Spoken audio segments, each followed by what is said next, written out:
G'day gang, welcome back to Upcoming Attractions. Today we are talking about Orphan First Kill, and today we are joined by fellow movie lover and comedian David Truong. Dave, how you doing, mate? Oh, I'm good, man. Fuck yeah, dude. Alright, let's get right into it, man. First of all, this is a prequel. Have you seen the original Orphan? Yes, the original one came out 13 years later, and it's pretty important to watch that before the prequel, but you can do vice versa. Well, that's funny you said that because I missed the original film. So What the fuck? This is my introduction to the Orphan cinematic universe, I suppose. So, guys, we're gonna go into full spoilers. So if you haven't seen it, you could be spoiled like me, I guess. But just before we get into your overall thoughts, let me know: was there anything major that I should have known going into this? What do you think? No, because the first one, the big twist is about Lena, how she's actually a lot older than she seems. So she's got that condition. That was the biggest twist in the first movie. So they already kind of mentioned that in the beginning of the second movie because she's in that mental institution. So that was the big twist. So it's not really right. Yes. So when you watch the first one, it's not going to be like, oh my god, because you kind of already know that. Yeah, I get that you. was the huge twist. The tag is something like there's something wrong with Esther. I think her name's Esther, right? I think Esther. And so the idea, I guess, was like you discover, the thing that's wrong about her is she's a serial killer and she's actually in her 30s. She's not 10 years old. This one has also a pretty crazy twist, which we'll get into. But before we do that, what are your overall thoughts on this film? What do you reckon? Because I watched the first one, right? And that came out 13 years ago. So I felt a bit funny when they made a prequel 13 years later. And I think the actress did a very good job, but it was really hard to be convincing that she's like that age, where she's obviously aged 13 years from the first movie. I think the actress did a very good job. I think the twist could have been better in the middle. I think that was a good twist, but I just felt it was kind of like a whole rehash from the first movie. Because in the first movie, they tell you, she's actually in her 30s. In the last family, she just massacred them. So you're kind of rewatching that anyway. Like, what's the point of making that into a movie where you kind of already know that? I wanted to know more about her origin story. Like, who were her real parents? Was she abused? How did she kind of became who she is? But on the first kill, all you see is that she's from that mental place and she escapes. So I don't really think it was a good origin story. I want to know more about you, and that's all I got. So what we got from number 2, we already kind of knew from part 1. That's all I'm saying. Yeah, that kind of makes sense. I swear I've seen other films do this, but I can't think of an example where it's like, this is a prequel, this is where it all started, but it's not really how it all started. We never saw it, she's, 30-year-old pretending to be 10. We never saw her, what was she like when she was actually 10? What put her in the mental hospital? Let's go on more into that.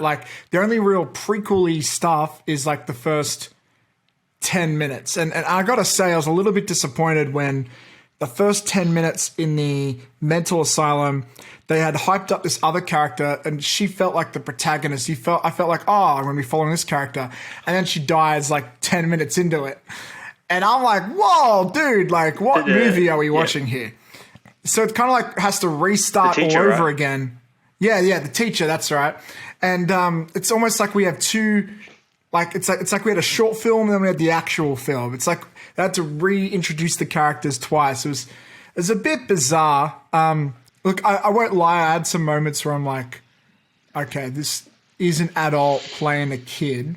But I thought the CGI was convincing, as in putting her face on the body. But you could tell she's not super young, but I don't know if that's on purpose or whatever. But look, let's get into that twist, because that twist was kind of bonkers. The big reveal is that the family she's adopted by is serial killers as well. They killed their son, and now they're forcing Esther to play along to hide this from the father. What did you think of that, man? They killed the daughter. Daughter, yeah. I thought it was a good twist. So, because the whole time you think the mum's like, there's something wrong with her. It's definitely not her. But the whole time she knew she knew it was not the right one because she knows the daughter's already dead and she and the son buried the body. And I feel like they kind of should have explained how they killed the daughter. I think it was just like an accident, but maybe give a bit more detail. Like, was it on purpose? Was it an accident? But that was a good twist when the mum shoots the Japanese cop. I'm like, oh, okay, that's cool. Yeah. That's cool. I did not see that coming. I didn't see that coming at all. I think that's the big. You know what? I think it's both the biggest strength and biggest weakness of this movie because on one hand, like they sort of hint at it pretty well, but like the execution of it was really well done, which I think was great, and that kind of created this weird dynamic with the son and the mother and all that. And I'm not sure the actress's name who played the mum, but she was actually pretty great, I think. But the problem is once you find that out, it sort of stops becoming a horror movie and starts becoming a thriller. Yeah. Because you're not really scared because you know that she can defend herself. She's a killer as well. I felt similar about... have you seen Don't Breathe 2 by any chance? No, I've seen the first one.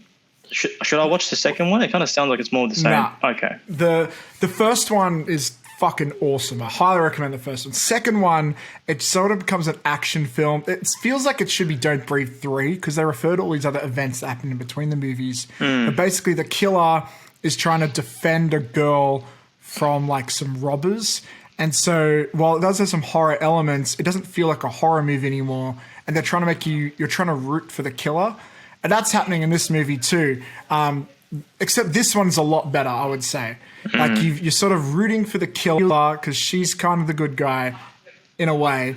And it feels like a bit of a genre sort of change. I still liked it though. Watch the first one and then let's talk because I think the first one was phenomenal. It was just so much better. The pacing, the twist, the ending. Like this one, after you know the big twist from the first kill, you kind of like it's just a cat and mouse game. It's just one of them's going to die, and it's quite obvious that she kills the family because it's a prequel.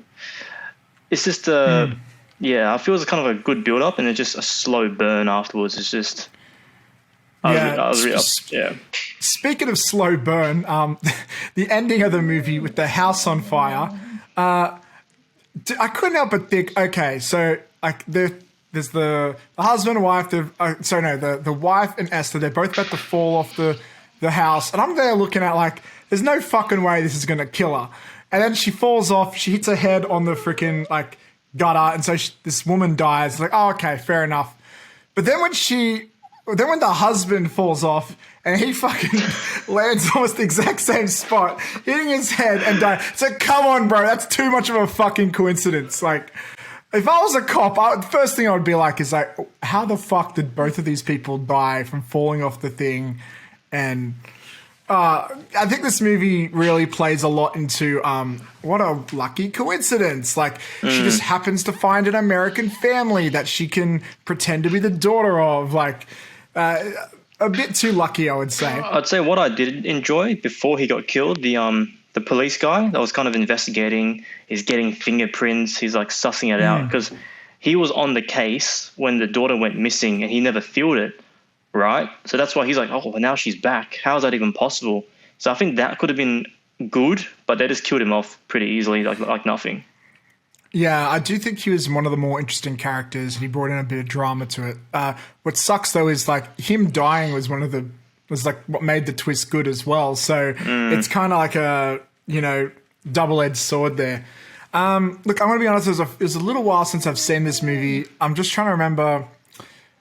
Is there anything else that really stood out to you, or any other thoughts or comments you can think of?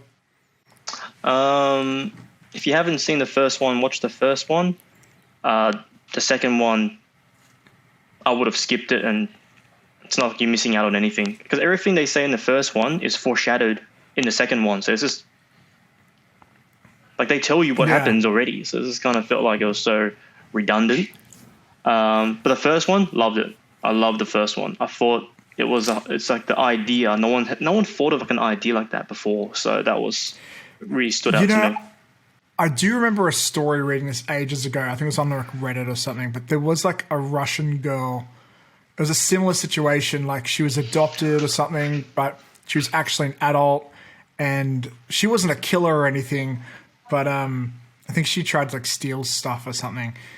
So there is actually precedence of this being possible, which is crazy. One last thought about Orphan First Kill. It just came to me now. The son, fuck, he's a cunt.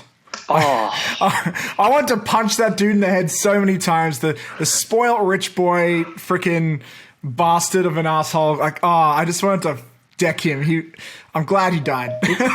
And he got a pretty painful death, and he kind of deserved it. Like he was like kind of like using the swords, and he got shanked like 50 times. I'm like, yeah, you kind of. I don't feel bad for you at all. Yeah. That's great. Anyways, thank you for joining us today. Let's wrap things up real quick because I know we're pressed for time. Real quick, do you have anything you want to plug? Yeah, I'm going to be in the Sydney Fringe Comedy Festival. It's called Western Sydney Showcase. It's going to be myself, Jamal Abdul, Freya Disguise, Riv Narak. We're going to be on the 1st and the 2nd of October.